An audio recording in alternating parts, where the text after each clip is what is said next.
जब तक मृत्यु लोक पर हो, जब तक ये श्वासें चल रही है, तब तक भगवान का भजन करते चलो। जब श्वास चलना बंद हो जाएगी तो उस भजन की कोई मूलता नहीं रहेगी। तुम्हारे सिर के पास में अगर कोई शव पड़ा हुआ है, कोई बॉडी पड़ी हुई है और उसके पास में बैठकर कोई गीता जी भी सुना रहा है, तो उससे उसको कोई सुनाई नहीं देगा।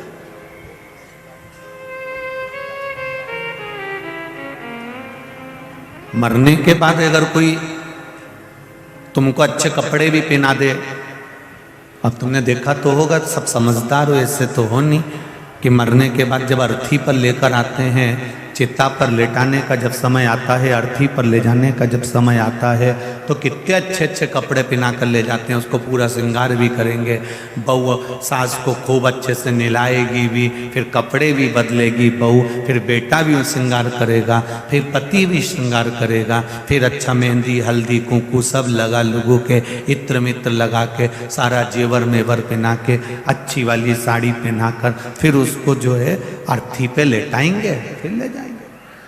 अब मरने के बाद बहू ने इतना अच्छा श्रृंगार करा, मरने के बाद बहू ने स्नान कराया, मरने के बाद बहू ने चोटी भी करी, मोहल्ले के लोगों ने कहा सास की चोटी कर बिचार, तेल लगा सास को, तो मरने के बाद सास को तेल लगाया ने, चोटी करी ने, फिर मुंह में दही पेड़ा खिलाया ने, के बाद उनको फिर अच्छी साड़ी पहना कर विदा करी, और सारे रिश्तेदार आए तो वो भी एक एक साड़ी लेके आए ने, समधी जी की साड़ी लगेगी ने, बियाई जी की साड़ी लगेगी ने, बियाई जी की साल लगेगी ने, समधी जी की साल लगेगी। ये बियाई जब जिंदा था समधी तब कहाँ चले गया था?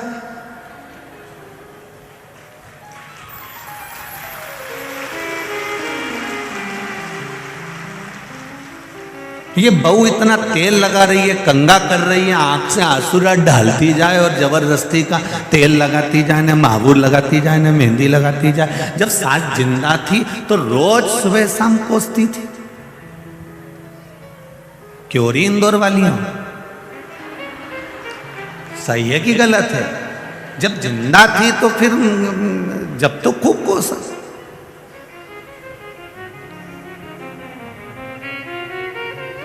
वाहवारी दुनिया मतलब की दुनिया में किसी का कोई नहीं, संसार में कोई किसी का नहीं है। यहाँ तो केवल एक जैसे मंच जैसे रामलीला का बनता है और रामलीला के मंच पर जैसा वो पूरा नाटक होता है, उसी तरह हमारे संपूर्ण जीवन में हम नाटक ही कर रहे हैं,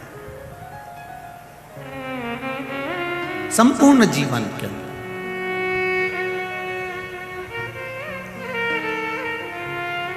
10-12 दिन सब रो लेते हैं, 12 दिन पूरे होते हैं, फिर सब आलू चना की सब्जी और पूड़ी, रायता, नुक्ती, सेव, कहीं कहीं पे गुलाब जामुन और कहीं कहीं खोपरा पाक।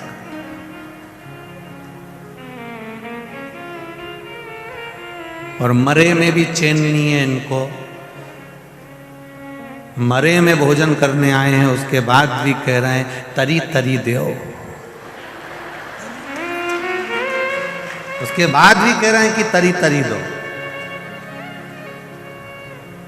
अरे ओ भेरू, अरे जरा विचार तो कर, वो मर गया बेचारा, सारे घर में गम, और तुम कह रहे क्या तरी तरी दो थोड़ी, रायता में जरा नुक्ती तो आन दो जरा, और नमक लाओ, थोड़ा नमक कम है रायता में, जाओ।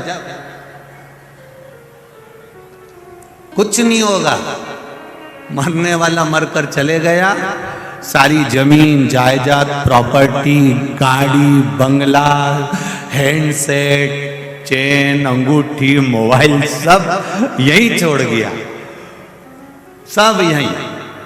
और जो मरने वाला था वो चले गया, उसको बापड़ा को कहीं नहीं, थोड़ी सी गाय का घी और शक्कर और कंडा जला के ऊपर धूप दे दी, बाकी का सब तरी तरी खा रिया है, और बेचारा वो घी शक्कर खा रहा।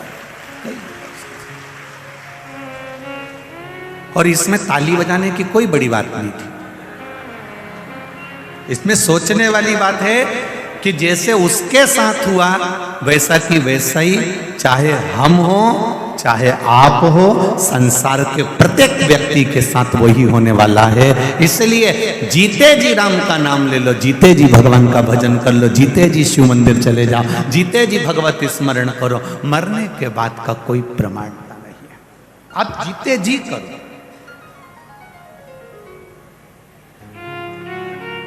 पहले जीजियों ने बहुत अच्छा एक भजन गाती थी, कभी प्यासे को पानी पिलाया नहीं, बाद अमृत पिलाने से क्या फायदा। आगे क्या है इसमें, कभी गिरते हुए को हाँ बाद में आंसू बहाने से क्या फायदा। मैं तो मंदिर गई, देवालय गई और पूजा करते करते मुझे ख्याल आ गया,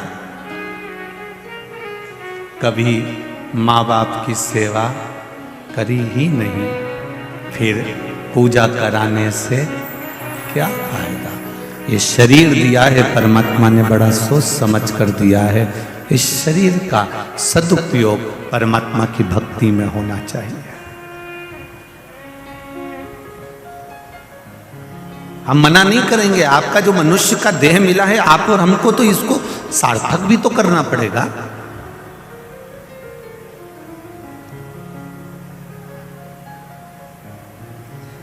अगर ये मनुष्य का देह सार्थक नहीं हुआ, मानव का शरीर सार्थक नहीं हुआ, मानव का शरीर अगर सार्थकता की ओर नहीं गया तो जीवन बेकार।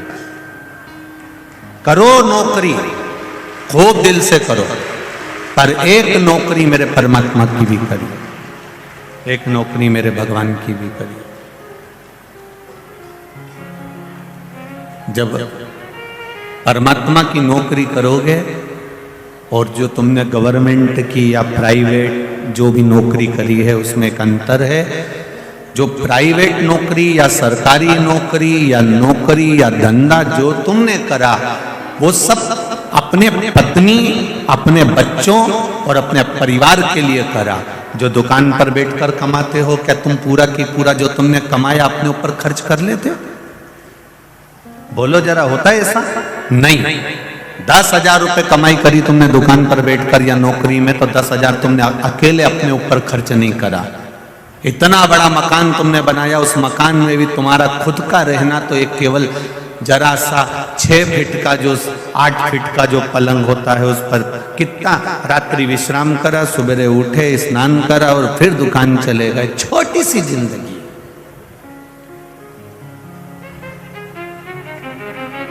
जितना कमाया तुमने उतना परिवार के लिए कमाया।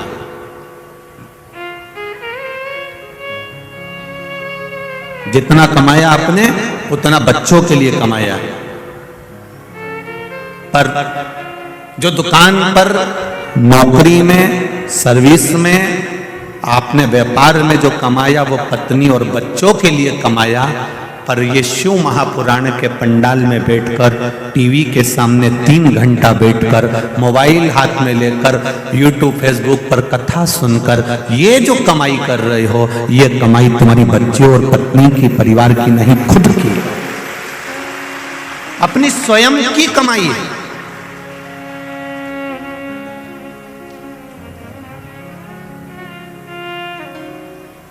विधायक संजय भैया मित्र मंडली कथा करा रही है और वो मित्र मंडली ने कथा कराई है, तो वो कथा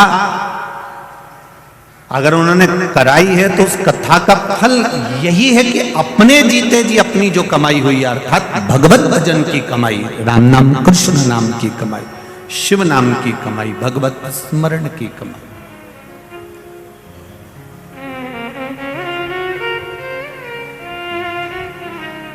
शुक्ला परिवार में भी अगर बहुत हुई होंगी तो भागवत बहुत हुई होंगी। नानी बाई का मायरा भी हुआ होगा, श्याम भजन भी हुआ होगा, राम भजन भी हुआ होगा, सुंदरकांड भी हुआ होगा, रामचरितमानस भी हुई होगी, गीता का स्मरण भी हुआ होगा, सब कुछ हुआ होगा। पर पहली बार अगर शिव महापुराण की कथा मिली है और पहली बार अगर शिव पुराण की कथा हो रही है तो शुक्ला परिवार को भी भगवान को धन्यवाद देना चाहिए कि हमने जिंदगी में कौन सा पुण्य करा होगा जो ये शिव पुराण में,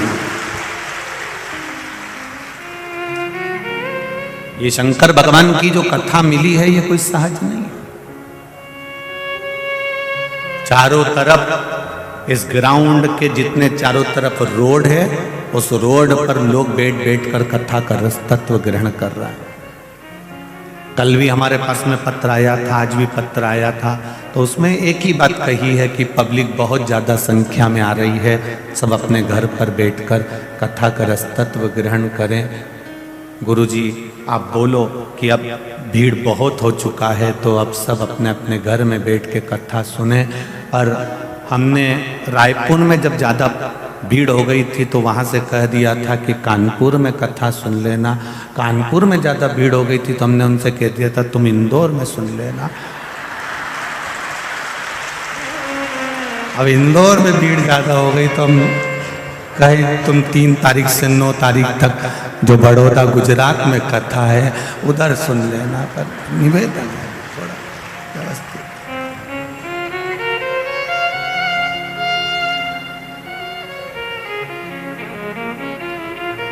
भक्ति है आपकी, आपका विश्वास है, आपका भरोसा है।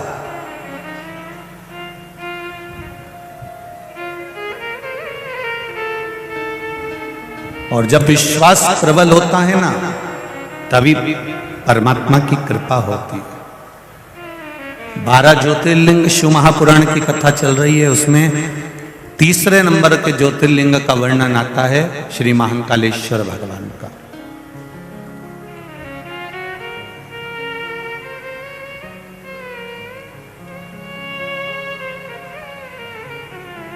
अवंतिका नरेश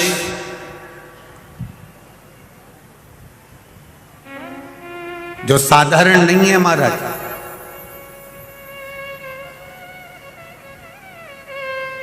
पूरी दुनिया में नगर का राजा, क्षेत्र का राजा रात भर रुक सकता है, पर अवंतिका की भूमि पर, उज्जैन की भूमि पर जहां पर मेरा महाकाल राजा बैठा है वहां दूसरा राजा नहीं रुक सकता।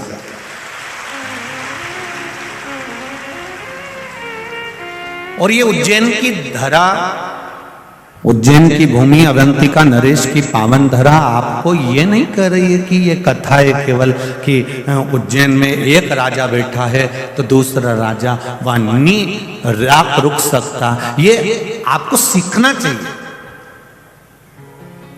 जब उज्जैन में एक राजा बैठा है तो दूसरा राजा रात्रि भर, बोलो जम के, नहीं रुक सकता, तो तुम्हारे दिल में अगर महाकाल बैठा है तो दूसरा घुसता कैसे है? दूसरा कैसे प्रवेश कर जाएगा?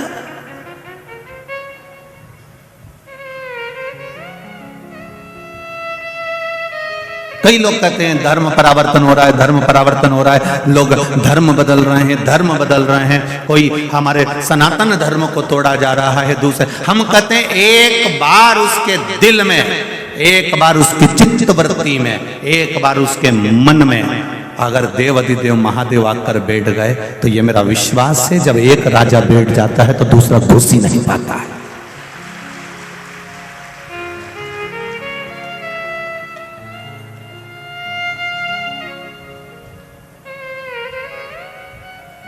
एक अगर प्रवेश कर गया तो फिर दूसरा कहां?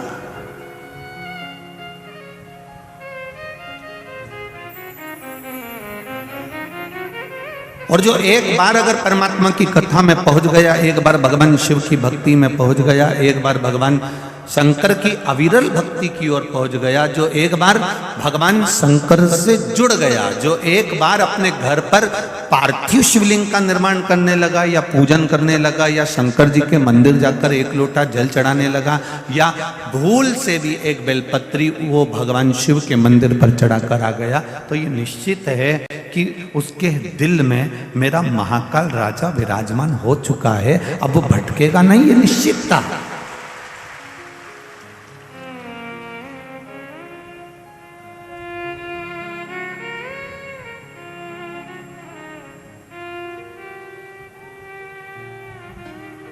अविरल भक्ति जब आपके भीतर विराजमान हो गई तो फिर भटकना छूट गया।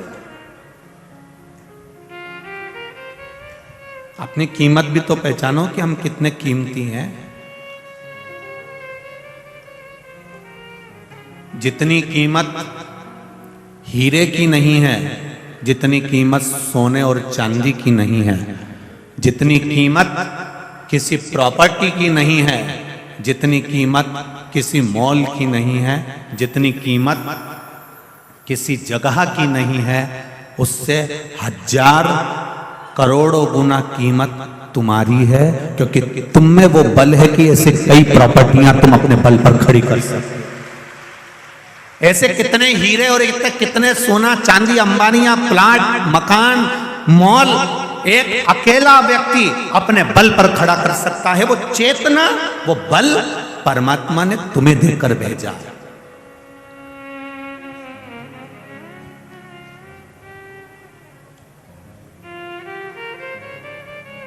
कई लोग रोते हैं आंखों में आंसू भर भर के, हम तो बहुत गरीब हैं गुरुजी, हम तो बहुत गरीब हैं। हम भी कह देते हैं जी काय की गरीब। अभी हॉस्पिटल चल, 10 लाख की एक किडनी बेची आते हैं, दूसरी बेची 20 लाख की खट्टा। करोड़पति बनाकर भेजा है मेरे मालिक ने आपको, किसी को भी भिखारी बनाकर नहीं भेजा। इस शरीर की जिस दिन तुम्हें कीमत समझ में आ जाएगी, कई लोग कहते हैं हमारा तो पैदा होना ही बेकार है, हमारा तो संसार में रहना ही बेकार है। हम उनसे एक बात पहले भी कहे, आज फिर कहते हैं, इतनी माताएं बैठी और इतने भाई लोग बैठे हैं, ये अपने कमरे में, अपने कक्ष में, अपने कमरे के अंदर अटाला बिल्कुल नहीं रखते। अटाला रखने के लिए इन्हें एक कमरा अलग से बनाकर रखा। पूछ लो तुम्हारी पड़ोसन से, कोनी मार के पूछ लो भले, कोई दिक्कत नहीं है। तुम सोचो कि श्योर वाला हमारा तो यूं झूठी झूठी बोल रही है तो कोई बात नहीं, जी जी हरियो कमला, कोई टेंशन नहीं, उसमें चिंता मिंता नहीं करना अपने को। अपन तो पूछ लो तुम पड़ोसन से, क्यों री भंगार का कमरा, अटाला रखने का कमरा, टान पर ऊपर इधर उधर अपन रखे कि नहीं रखे? अपना कमरा में कोई अपना अटाला का सामान रखे? ऐसा कोई नहीं है जो अपने कमरे में अटाला सामान रखेगा, बेकार सामान रखेगा, फालतू का सामान रखेगा। सबने अपने कमरे में, अपनी अलमारी में तुम साड़ी भी वही रखते हो जो तुम्हारी काम की है, नहीं तो तुम बाकी की जो बेकार वो तो पेटी में पटक देते। अटाला तो तुम तुम्हारे कमरे में रखते ही नहीं। जब तुम तुम्हारे कमरे में अटाला सामान नहीं रखते, कवाड़ा सामान नहीं रखते, बेकार सामान नहीं रखते, तो मेरा महाकाल राजा अपनी पृथ्वी पर अटाला को क्यों रखेगा?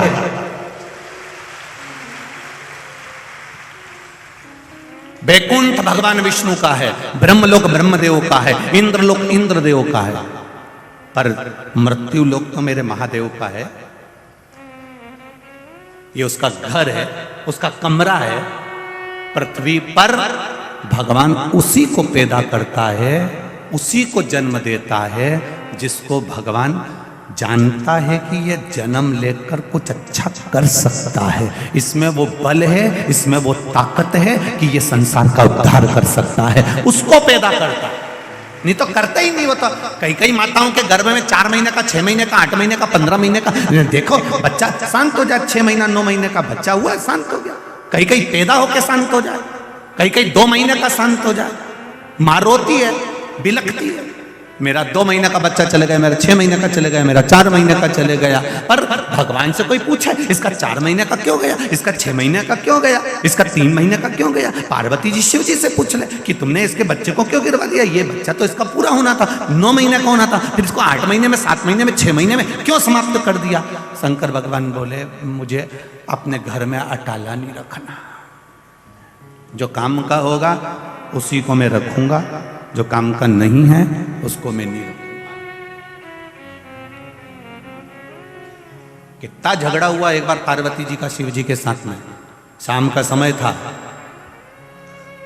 पार्वती जी भगवान शंकर जी के साथ में घूमने निकली थी। भ्रमण करते करते माता पार्वती जी ने एक बच्चे को देखा जिसके हाथ विकलांग थे, हाथों से विकलांग था।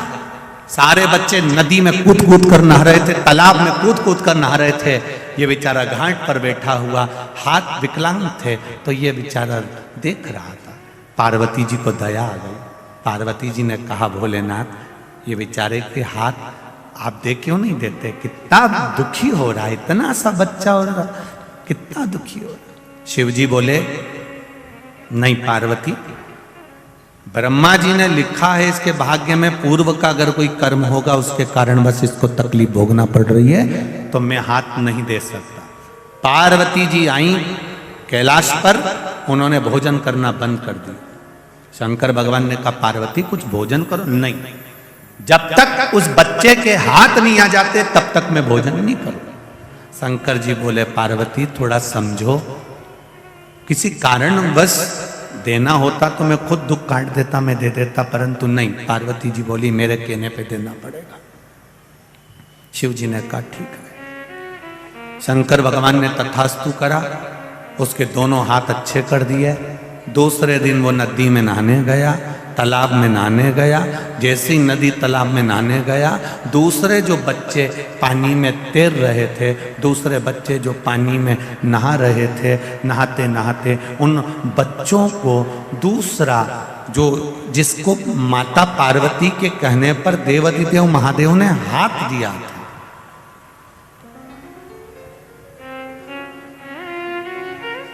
जिसको हाथ दिए थे माता पार्वती के कहने पर, वो बच्चा दूसरे बच्चे जो नहा रहे थे उनको पानी में डुबो डुबो कर मारने लगा। पूरे गांव में लोग रो रहे हैं, पूरे गांव में हाहाकार मची है, सब तरफ लोग आंसू बहा रहे हैं। पार्वती जी आज शिव जी के साथ में घूमने निकली तो पूछा, प्रभु ये क्या हो रहा है, ये पूरा गांव क्यों रो रहा है? कहा, इनके बच्चे मर गए। इतने सारे घर में बच्चे मर गए, किसने मारा? इन बच्चों को कौन ने समाप्त करा? कहा, जिसको तुमने हाथ दिलवाए हैं वापिस, उसने इनको समाप्त कर दिया। पार्वती, मैंने मना करा था कि ब्रह्मा जी की लेखनी को मत पलटवाओ, पर तुम नहीं मानी। मैंने सोचा था कि इसका पेट कैसे भराएगा। शिव जी कहते, अगर हाथ नहीं भी काम करते तो पेट भरने की जवाबदारी मेरी होती, पर तुमने बदलवाया, इसलिए सारे घर के दिए बुझ गए। ये समझना है हमें।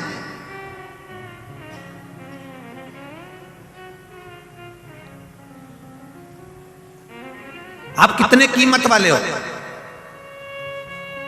आप कितने कितने कीमती हो, अपने आप की कीमत समझना। आप जरा जरा सी बात में ये मत कहना कि मैं मर,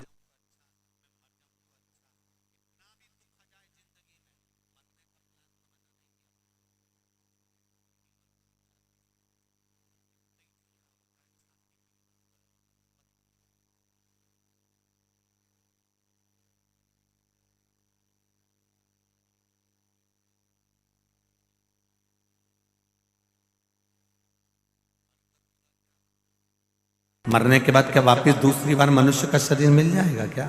नहीं। ये मानव का जो शरीर मिला, इसकी कीमत समझो। और जिस दिन इसकी कीमत तुम्हें समझ में आ गई, जिस दिन इसकी कीमत तुम्हारे जीवन में समझ में आ गई, फिर आपको जीवन में कभी दुख नहीं होगा।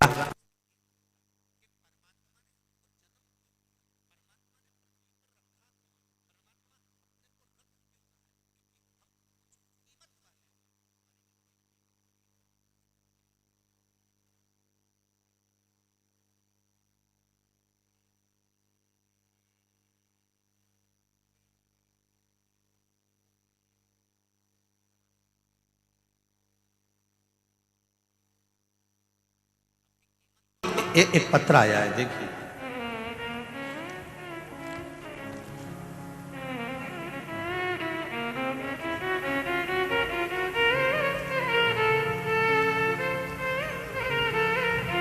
संगीता शांताराम खराड़े, महाराष्ट्र, चुन्नर तालुका गांव। मोबाइल नंबर ये है। आप कौन हैं? हाथ हिलाइएगा जो आई हो। आप ही हैं? दोनों हाथ हिला दो। भोले बाबा की महिमा का क्या बखान करूं मैं गुरुजी। मेरे कैंसर जैसी भयानक बीमारी को ठीक कर दिया है बाबा ने। बाबा के पंडाल में बाबा को धोख लगाने के लिए आई हूं। बाबा,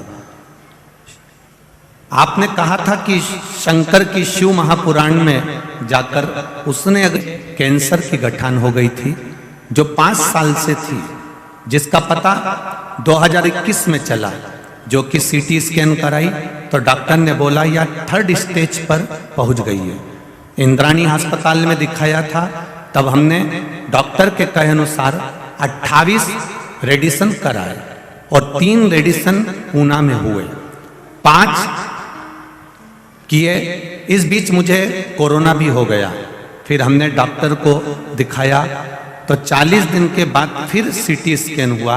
डॉक्टर ने बोला कि कैंसर पूरे शरीर में फैल गया है और पूरे शरीर में कैंसर फैल गया है और शरीर के सब अंग खराब हो गए हैं।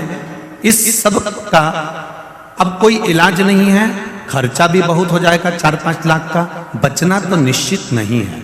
डॉक्टर ने बोला ये कुछ समय के मेहमान हैं और मैंने खाना पीना चलना फिरना सब कुछ छूट गया और मैं पूरी तरह से पलंग पर बेड रेस्ट हो गई, पड़ी रहती थी दिन रात। गुरुदेव, फिर एक दिन मेरे व्हाट्सएप पर किसी का मैसेज आया कि प्रदीप मिश्रा जी की शिव पुराण सुनो।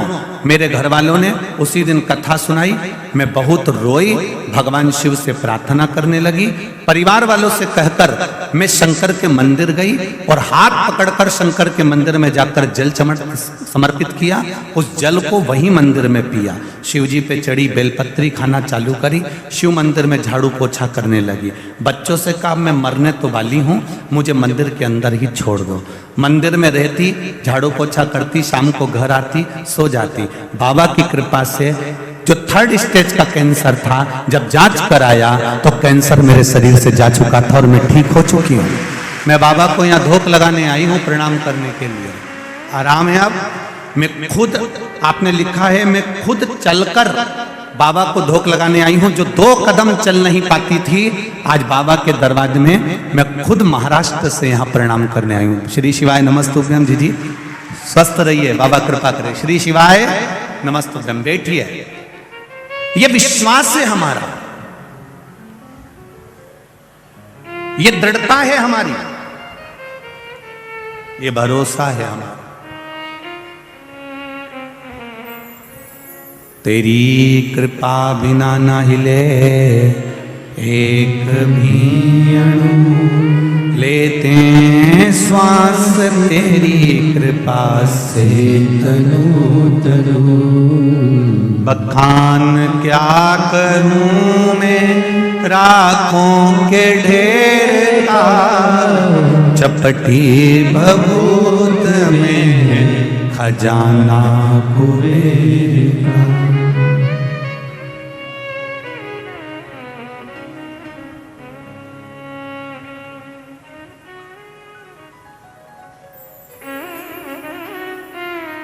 कोई ने एक मैसेज में लिखा,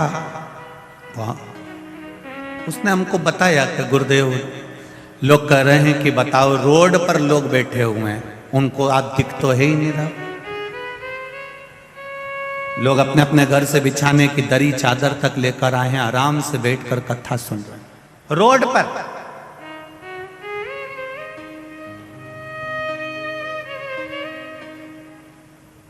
ये इंदौर के इतिहास की पहली कथा है जहां रोड पर बैठकर लोग कथा श्रवण। पूरे ग्राउंड के आसपास जितनी रोड है सब जगह पर।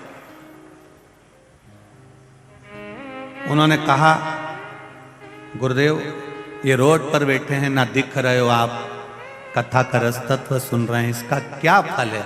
हमने कहा हमारे पूर्वजों ने एक बात हमको सिखाई थी, अभिषेक करने भले शंकर जी के पास एक अकेला व्यक्ति बैठ जाए, हजारों के लोग अगर अभिषेक का लाभ लेना चाहते हैं तो हमारे पूर्वजों ने सिखाया है कि जो जलाधारी ऊपर रहती है, जिसमें जल डाला जाता है, श्रृंगी से पानी चढ़ाया जाता है, उसमें एक डोरा बांध दिया जाता है। वो डोर जितना लंबा चले जाता है, उसको लोग जितना स्पर्श कर लेते हैं, उतना उस अभिषेक का फल जितना जजमान को मिल रहा है उतना ही उसको भी प्राप्त होता है। ये शिव पुराण।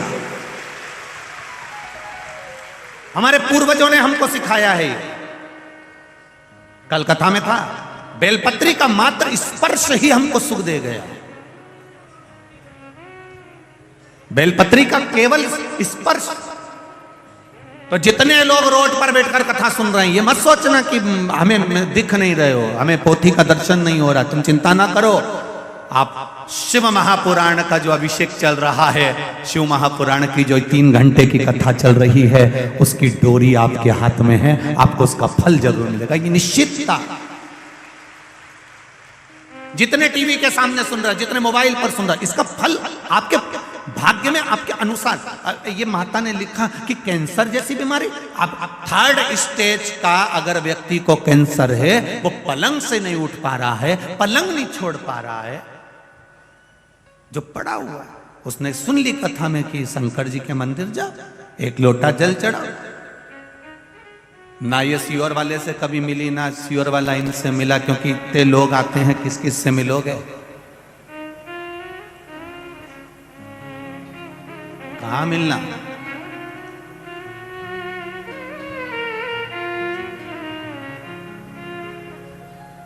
समय नहीं इतना आपके पास भी कि आप हमसे मिले और या हम आपसे मिले, इतना समय किसी के पास नहीं। केवल आप लोगों का जो भाव है इन पत्रों के माध्यम से आ जाता है, वो भी जितने पढ़ाते हैं पढ़ लेते हैं, बाकी के यहाँ पर रखे रहते हैं। इंदौर वालों के लिए छोड़ के चले जाएंगे, बाद में तुम पढ़ते रहना, आराम से बैठकर निकालते रहना। उसमें मोबाइल नंबर भी है, सबसे बात भी कर लीजिए। खुशी जीवन की आपको। उज्जैन के महाकाल बाबा का 3 ज्योतिर्लिंग का जो वर्णन किया गया, यह साधारण नहीं है मेरा महादेव।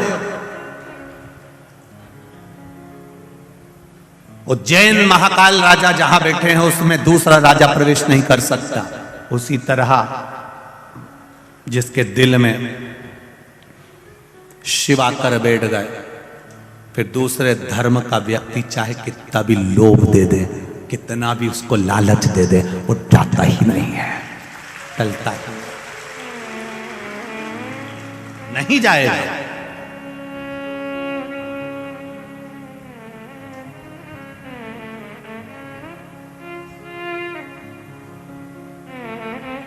पीने वाले व्यक्ति को कितना भी समझा लो, वो शाम के समय चकमा देकर मैं खाने पहुंच ही जाता है। जिसके भीतर शिव महापुराण की कथा का रस, नशा एक बार हो जाता है, वो ये नहीं देखता कि अंदर बैठकर कथा सुन रहा हूं कि बाहर बैठकर, उसको तो केवल अपनी मस्ती में कथा का लाभ ले रहा है, उसको मतलब नहीं है।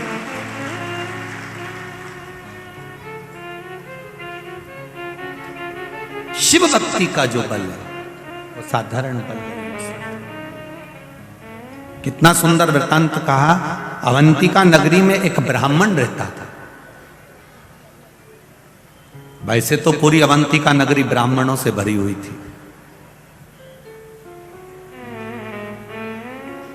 संपूर्ण अवंतिका नगरी, मेरे महाकाल की नगरी उज्जैनी ब्राह्मणों से भरी पड़ी हुई थी। कहते हैं काशी में और उज्जैनी में,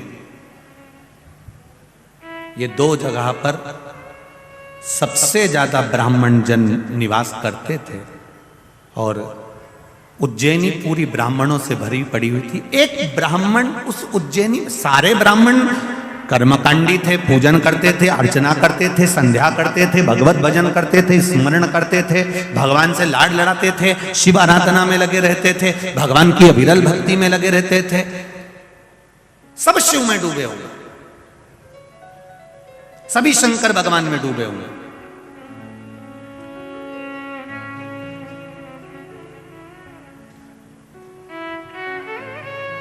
पहले था क्या? केवल एक देव अधिदेव महादेव। त्रेता आया तब मेरे राम जी आए, द्वापर आया तब मेरे, जम के बोलो जरा, भगवान कृष्ण आए। त्रेता आया तब राम जी आए, द्वापर आया तब कृष्ण आए। इससे पहले थे केवल एक शिव, केवल एक नारायण, केवल एक ब्रह्मा। ब्रह्मा विष्णु महेश का एक स्वरूप, लिंग स्वरूप में भगवान शंकर के एक स्वरूप में विराजमान था।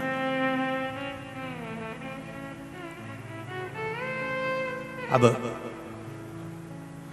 पूरे अवंतिका में ब्राह्मण ही ब्राह्मण, एक ब्राह्मण एक ऐसा था जिसको वेद की प्रियता थी, जिसको भजन की प्रियता थी, जिसको भक्ति की प्रियता।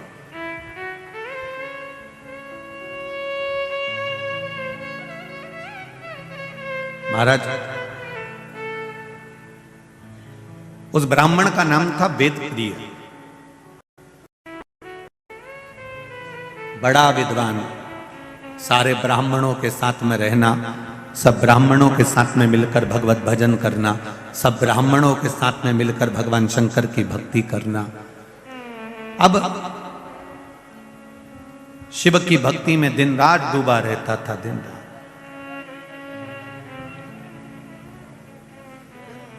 उसी समय पर रत्नमाल पर्वत पर एक राक्षस हुआ जिसका नाम दूषण। क्या नाम था?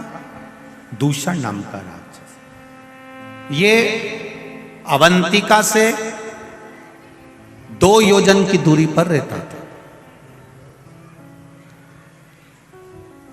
जिस पर्वत का नाम था रत्नमाल पर्वत, उस रत्नमाल पर्वत के ऊपर दूषण नाम का राक्षस रहता था।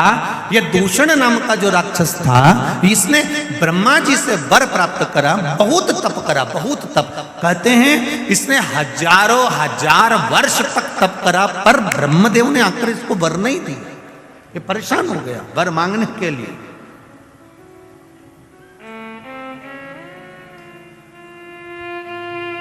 आखिरी में ब्रह्मा जी को फिर आना पड़ा और ब्रह्मा जी ने कहा, मांग तुझे क्या चाहिए? तो उसने एक बात कह दी, अगर देना चाहते हो तो मुझे दीजिए कि मेरे प्राण न छूटे। ब्रह्मा जी ने कहा, यह तो हो नहीं सकता कि तू मरेगा नहीं, मरना तो पड़ेगा। जन्म लिया है, मृत्यु लोक में आए हो, इस पृथ्वी पर अगर जन्मे हो तो मरना निश्चित है। यह आपको पहले भी कथा में कहा कि बादाम खाओगे तो भी मरोगे, नी खाओगे तो भी मरोगे, रोटी खाओगे तो भी मरोगे, नी खाओगे तो भी मरोगे, कथा सुनोगे तो भी मरोगे, नी सुनोगे तो भी मरोगे। हाँ, कहीं का महाराज तुम्हें गारंटी दे दे कि तुम कथा सुनोगे तो नहीं मरोगे, तो हमको भी मिला देना, हम और 25-50 साल ज्यादा कथा और बात चलेंगे, उसमें क्या दिक्कत? कथा सुनोगे तो भी मरना और नहीं सुनोगे तो भी मरना। बस अंतर केवल इतना सा है कि जैसे तुम भजन कर कर, कथा सुनकर अगर मरे तो बिल्ली अपने मुख से अपने बच्चे को जैसे पकड़ती है, साथ घर लेकर जाती है, वो बच्चा सुरक्षित रहता है। और बिल्ली अपने मुख से चूहे को पकड़ती है, चूहा मर जाता है। उसी तरह जो भगवान शंकर की भक्ति कर कर, राम कृष्ण की भक्ति कर कर, परमात्मा का भजन कर कर जो मरता है, वो बिल्ली के बच्चे जैसा बचकर बैकुंठ का राज करता है, बैकुंठ का सुख भोगता है। और जो परमात्मा की भक्ति में नहीं डूबा, केवल शरीर को सुंदर बनाया, अच्छा अच्छा कपड़ा पहना, खूब परफ्यूम लगाया, 2 घंटे तक धागे से सेट कराया, जिसने अपनी जिंदगी पूरी केवल ऐश और राम में निकाल दी, कभी मुख से राम नहीं किया, कभी मुख से कृष्ण नहीं किया, कभी मुख से शिव नहीं किया, कभी अपने बुजुर्गों का सम्मान आदर नहीं करा, कभी घर के बड़ों के सत्कार में खड़े नहीं हुए, फिर इनकी जिंदगी वो चूहे जैसी होती है जो कभी भी निपटता है तो बड़ा भयंकर निपटता है, बड़ा भयंकर।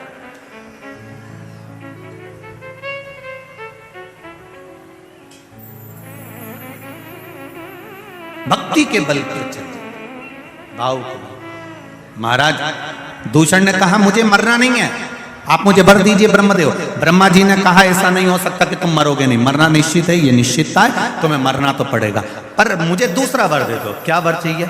महाराज, अगर मैं मरूं, मान लो मेरे प्राण छूटे,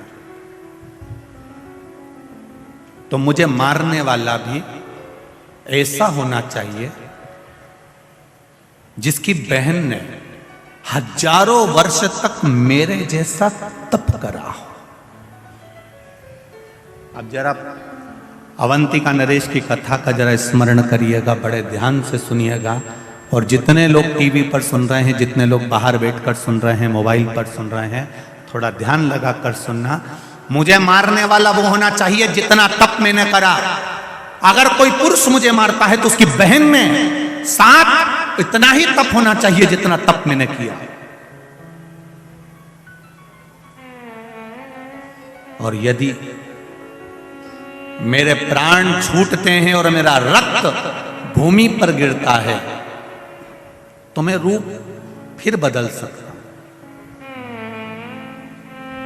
ब्रह्मा जी ने कहा तुम्हारा रक्त अगर पृथ्वी पर 1000 जगह गिरा तो तुम तो 1000 रूप रख लोगे, कुछ थोड़े से रूप तुमको दे सकता हूं।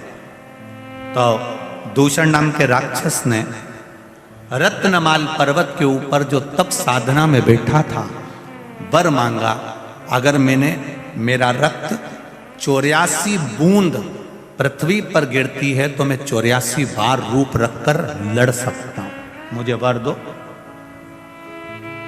ब्रह्मा जी ने कहा तथास्तु, पर एक बात सुन लो, अगर 84 ही रूप उस बहन के भाई ने धारण कर लिए और उसने तेरा संहार एक साथ कर दिया तो फिर तेरा अंत निश्चित है।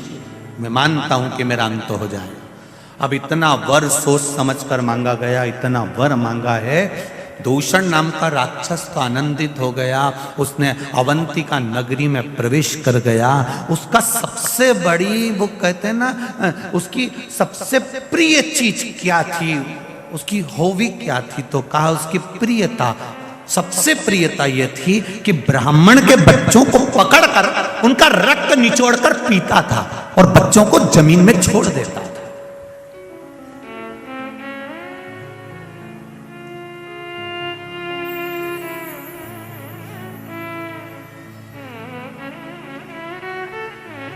कई लोग कहते हैं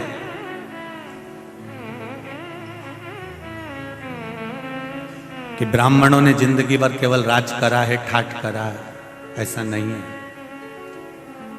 पूरी पृथ्वी के जितने मंदिर हैं, देवालय हैं, जितने पूजा स्थल हैं, जितने सरोवर, जितने कुंड, जितनी नदियां, जितने तालाब, जितनी बावड़ियां हैं, इन जगह पर जाकर आप इतिहास पढ़ेंगे और सुनेंगे तो आपको मिलेगा सबसे प्रथम में बलिदान देने के लिए भी ब्राह्मण ही खड़ा होता था।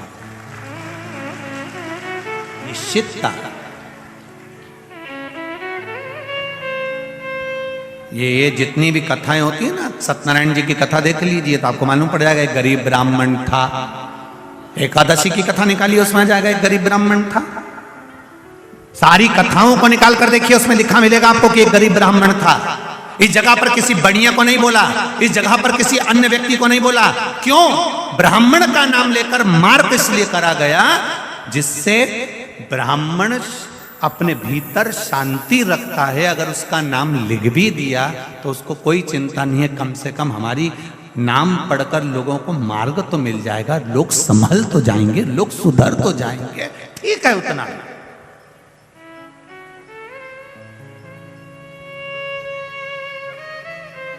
उसने किसी से ऑब्जेक्शन नहीं करा कि हमारा नाम यहां पर क्यों लिखा, सत्यनारायण जी की कथा में हमारा नाम क्यों आया, गरीब ब्राह्मण का नाम क्यों आया, हमारा नाम क्यों आया। उससे कथा, देवराज नाम का ब्राह्मण, शिव महापुराण, बिंदुक नाम का ब्राह्मण, शिव महापुराण, आत्मदेव नाम का ब्राह्मण, श्रीमद् भागवत कथा, देव नाम का ब्राह्मण, विष्णु पुराण।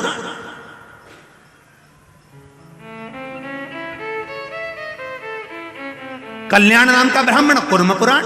आप उठाओ, एक एक पुराण में सबसे पहले कथा चालू होती है तो वहां पर उसके क्यों, क्योंकि उससे अगर कथा का प्रारंभ हो रहा है तो कोई को ये बुरा ना लगे। कहीं अगर किसी व्यक्ति का नाम लिख देते, किसी अन्य वर्ण का स्मरण कर देते तो उनको लगता कि हमारा नाम लिख दिया, तो उन्होंने कहा इसी का लिख दो, इससे मार्ग तो मिलेगा। कोई बात नहीं है, सहनशील है, शांति का प्रतीक है, इसके भीतर धीरजता रहेगी, कोई बात नहीं। तो यहां वर्णन किया वेद प्रिय नाम का ब्राह्मण और इस दूषण नाम का राक्षस रत्नमाल पर्वत से नीचे आया, नीचे आकर अवंतिका में प्रवेश कर गया। अवंतिका में प्रवेश करते करते उसने तुरंत ब्राह्मण के बच्चों को रूप धर कर जाता था ब्राह्मण के घर में, खूब बड़ा शास्त्री बनकर जाता था और ब्राह्मण के बच्चों को कहता था कि मैं तुमको विद्या दूंगा, आपके बच्चों को मेरे साथ में लगाइए। और ब्राह्मण के बच्चों को जब विद्या अध्ययन के भाव से लेकर जाता था, उनको बाहर निकलकर निचोड़ कर रक्त पी जाता था। सारे ब्राह्मणों के घरों में रोज का हाहाकार मचा होता था, रोज रोते थे, रोज आंसू ढलते थे, प्रतिदिन शव निकलते थे, बिलखते लोग।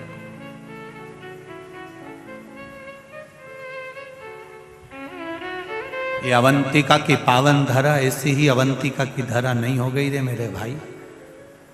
एक एक ज्योतिर्लिंग का अगर स्मरण करा जाए, हम हमेशा कहते हैं, आज फिर कहते हैं, जिस दिन तुम्हारे भीतर थोड़ा सा भी बल कमजोर पड़ जाए, थोड़ा सा पावर कम पड़ जाए, थोड़ा सा लगे कि मेरा मन अटखेलियां कर रहा है, मेरा मन लग नहीं रहा, मेरा चित्त नहीं लग रहा, लोग मुझे परेशान कर रहे हैं, निवेदन करूंगा 12 ज्योतिर्लिंग में से किसी भी एक ज्योतिर्लिंग पर एक दिन रात्रि भर आराम से रुक कर आओ, भगवान का दर्शन कर आओ। जब हम डीपी के पास जाएंगे तो डीपी के पास जाते से हम